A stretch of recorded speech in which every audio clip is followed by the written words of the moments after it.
রজমকৃত শয়তানের কবল থেকে আল্লাহ তাআলার কাছে আশ্রয় চাচ্ছি। সম্মানিত দর্শকবৃন্দ, আপনাদের সকলকে জানাই সালামুন আলাইকুম।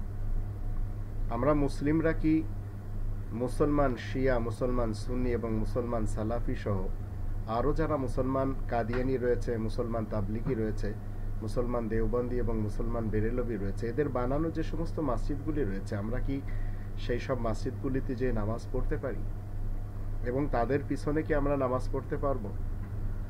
আমরা মুসলিমরা জানি কোরআনের 2 নম্বর সূরা আল বাকারার 43 নম্বর আয়াতে আল্লাহ নির্দেশ দিয়েছেন ওয়াকিমুস সালাহ, সালাত কায়েম করতে হবে। আবার আল্লাহ রাব্বুল আলামিন বলছেন 2 নম্বর সূরা আল বাকারার 177 নম্বর আয়াতে নেকির কাজ হচ্ছে অনেকগুলি, তার ভিতরে একটি সালাত কায়েম করাও রয়েছে।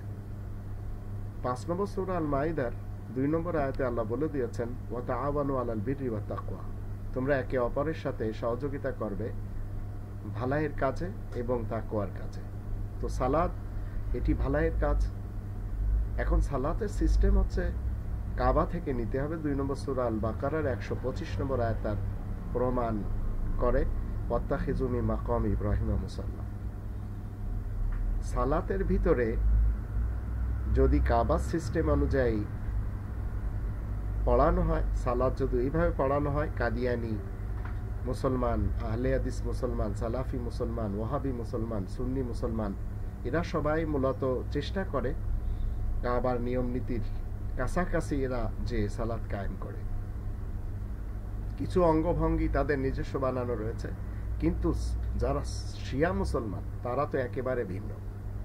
তা আমরা মুসলিমরা সকল মসজিদগুলিতে যে সালাত কায়েম করতে পারি, আর শিয়া মুসলমানদের ছাড়া বাকি সকল মুসলমানদের পিছনে আমরা সালাত কায়েম করতে পারি।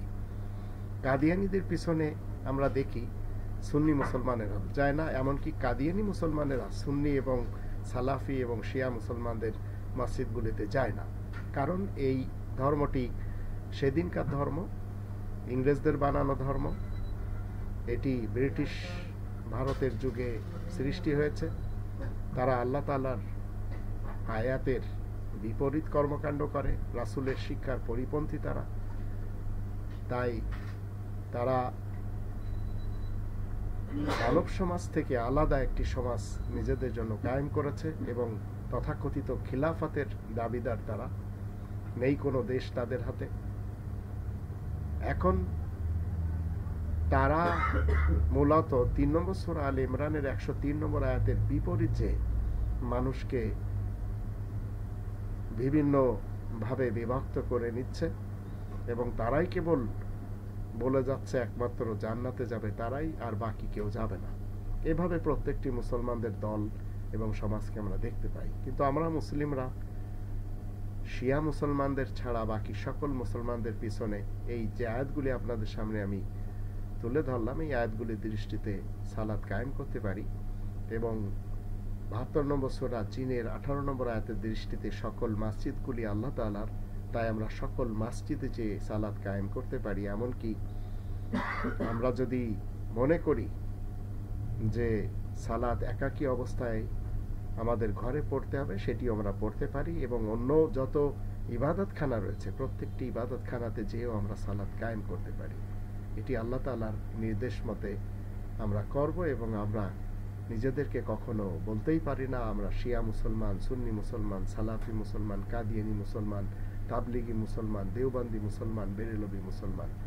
আমরা 22 নম্বর সূরা আল হজ এর 78 নম্বর আয়াতের দৃষ্টিতে কেবল মুসলিম।